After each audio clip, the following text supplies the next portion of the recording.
Hello friends, welcome to my channel. இன்றைக்கி நான் இந்த வீடியோவில் ஸ்குவிட் குழம்பு, அதாவது இதுக்கு கணவாயின்னு சொல்லுவாங்க.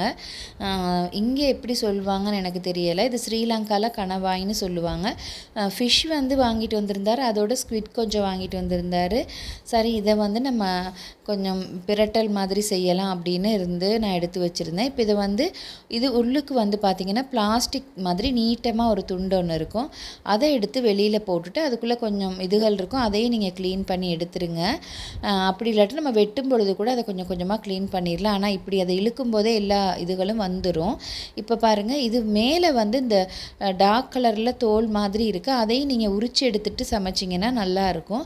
நான் அதை உரிக்காமல் சமைச்சிருந்தேன். உரிக்காமலாம் நம்ம குக் பண்ணலாம் அப்படின்னு சொல்லிட்டு நான் உரிக்காமல் தான் சமைச்சேன். நீங்கள் வேணால் அதை உரிச்சிட்டு சமைங்க. ஏன்னா நான் சமைச்சதுக்கு பிறகு பார்த்தீங்கன்னா பிள்ளைகள் அது அந்த மேலே இருந்த துண்டு கொஞ்சம் டார்க் கலர் மாதிரி விளங்குனதுனால அவங்களுக்கு பிடிக்காமல் போயிடுச்சு. ஆனால் கொஞ்சமாக சாப்பிட்டாங்க. ஸோ அதனால் நம்ம இதை க்ளீன் பண்ணும் பொழுதே மேலே உள்ள அந்த தோலையும் இப்படி இழுத்து எடுத்துகிட்டா வந்துடும். இப்போ அதை நான் வெட்டினதை காட்டலை, ஏன்னா ஃபோன் கையில் டச் பண்ண முடியாமல் இருந்துச்சு. மீன் அந்த ஸ்மெல்லாக இருக்கவும், ஸோ அதனால் நம்ம வீடியோ எடுக்க மறந்துட்டேன். இப்போ இதை இந்த மாதிரி நம்ம குட்டி குட்டி பீசஸாக வெட்டி இந்த மாதிரி உப்பு மிளகு தண்ணியில் நல்லா கொஞ்சம் கொதிக்க விடுவோம். இது ஒரு 20 to half an hour மாதிரி 20 to 30 minutes மாதிரி நீங்கள் இந்த கொதிக்க வைக்கும் பொழுதே நல்லா வெந்துடும். அப்படி இல்லாட்டி டைரெக்டாக குழம்பு வைக்கும் பொழுது அது கொஞ்சம் வேகாத மாதிரி இருக்கும். ஸோ இந்த மாதிரி நல்லா ஒரு half an hourக்கு தலன்னு கொதிக்க வச்சிங்கன்னா நல்லா வெந்துடும். வெந்ததுக்கு பிறகு ஸ்டவ் ஆஃப் பண்ணிவிட்டு இதை நீங்கள் இப்படி இதில் உள்ள தண்ணியெல்லாம் எடுக்காமல் இதை மட்டும் எடுங்க. பாருங்கள், நான் அந்த தோலை உரிக்காதனால மேலே கொஞ்சம் ஒரு டார்க் கலர் மாதிரி ஒரு மெரூன் கலர் அந்த ஒரு மாதிரி ப்ரௌனிஷ் கலரில் இருக்குது.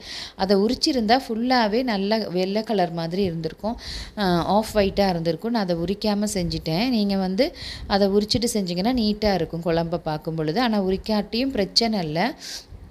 ஒரு தேவையான அளவு மண் சட்டியில் கடுகு, வெந்தயம், சீரகம், சோம்பு போட்டுக்குங்க. நான் பெரிய வெங்காயம் எடுத்துருக்கிறேன். நீங்கள் சின்ன வெங்காயம் தேவைன்னா சின்ன வெங்காயம் கூட எடுத்துக்கலாம். இப்போ பெரிய வெங்காயத்தை நல்லா எண்ணெயில் நம்ம முதல்ல வதக்கிக்குவோம். நல்லா இது வதங்கினதுக்கு பிறகு இப்போ ஸ்குவிட்டும் நல்லா வெந்திருக்கு.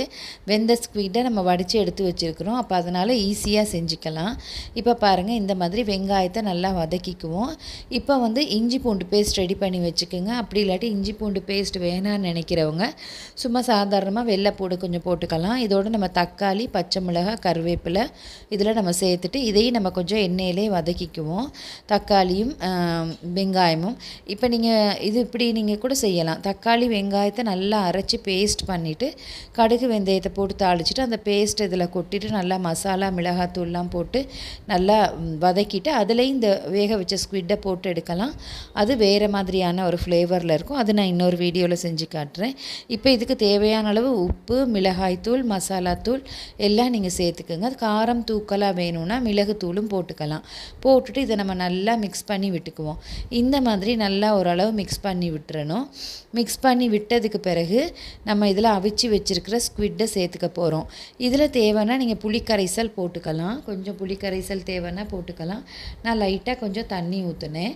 நீங்கள் புளிக்கரைசல் போட்டுக்கலாம். நம்ம இது இப்போ பிரட்டலாக செய்கிறதுனால இது நான் தேங்காய் பால் எதுவும் சேர்க்கலை. அப்படி இல்லாட்டி நீங்கள் இதை தேங்காய் பால் ஊற்றி தேங்காய் பால் குழம்பு செஞ்சாலும் அப்படி டேஸ்டியாக இருக்கும் இந்த ஸ்குவிட் நல்லா குழம்பா.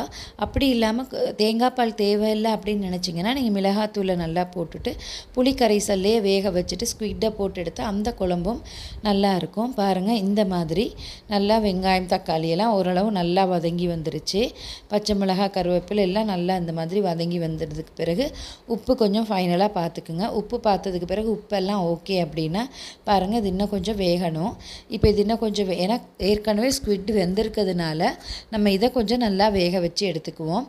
இப்போ பாருங்கள், இந்த மாதிரி கொஞ்சம் நல்லா வேக வச்சு எடுத்ததுக்கு பிறகு இப்போ நம்ம இதில் ஸ்குவிட்டை சேர்க்க போகிறோம்.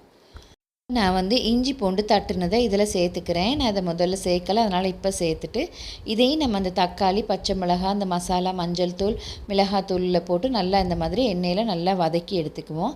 இப்போ பாருங்கள், ஓரளவு நல்லா வெந்து வந்திருக்கு. இப்போ இதை நல்லா வேக வச்சுட்டோம். இப்போ இதில் தேவையான அளவு கொஞ்சமாக தண்ணி ஊற்றிக்குங்க, இல்லாட்டி அடி பிடிக்க பார்க்கும். ஸோ இதில் கொஞ்சமாக நம்ம தண்ணி ஊற்றிட்டு இந்த மாதிரி மிக்ஸ் பண்ணி விட்டுக்குவோம். இப்போ இது ஓரளவு நல்லா வெந்துக்கிட்டு இருக்கு. நல்லா வெந்துக்கிட்டு இருக்கும்போதே இந்த ஸ்குவிட்டை நம்ம இதில் சேர்த்துக்குவோம். இந்த அவிச்ச ஸ்குவிட்டை இதில் நம்ம சேர்த்துக்குவோம். இப்போ இதை நல்லா சேர்த்துட்டு இதையும் நம்ம நல்லா இந்த மசாலா மிளகாத்தூளோட நல்லா மிக்ஸ் பண்ணி வேக வச்சுக்குவோம். இது ஒரு ஏன்னா ஏற்கனவே ஸ்குவிட் வெந்தனால ஒரு 20 மினிட்ஸ் வெந்தால் போதும், ரொம்ப நேரம் வேக தேவையில்லை. ஏன்னா இந்த வெங்காயம் தக்காளியெல்லாம் நல்லா வதங்கியிருக்கு. அது கூட ஸ்குவிட்டும் வெந்த ஸ்குவிட்டையும் போட்டுட்டு நல்லா இந்த மாதிரி மிக்ஸ் பண்ணி விட்டுக்கிட்டே இருங்க. மிக்ஸ் பண்ணி விட்டுட்டு ஒரு மூடி போட்டு வேக விடுறதுனாலும் சரி, இல்லாட்டி நீங்கள் இதில் பாலும் ஊற்றிக்கலாம், தேங்காய் பாலும் ஊற்றி கூட நீங்கள் செய்யலாம். இது நான் குழம்பா செய்யாதனால இந்த மாதிரி கொஞ்சம் பிரட்டலாக செய்கிறதுனால இப்படியே வேக வைக்கிறேன். இப்போ கொஞ்சம் உப்பு பார்த்துக்குவோம். ஒரு ஸ்குவிட்டையும் எடுத்து பாருங்கள், நல்லா மிளகாத்தூள் எல்லாம் நல்லா சேர்ந்துருக்குதா அப்படின்னு உப்பெல்லாம். இப்போ இந்த மாதிரி நல்லா மிக்ஸ் பண்ணிக்குவோம்.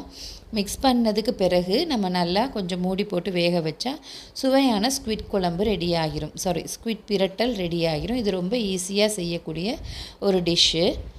இந்த ரெசிபி உங்களுக்கு பிடிச்சிருந்துச்சின்னா மறக்காமல் லைக் பண்ணுங்கள், கமெண்ட் பண்ணுங்கள், சப்ஸ்கிரைப் பண்ணுங்கள். Okay friends, thank you.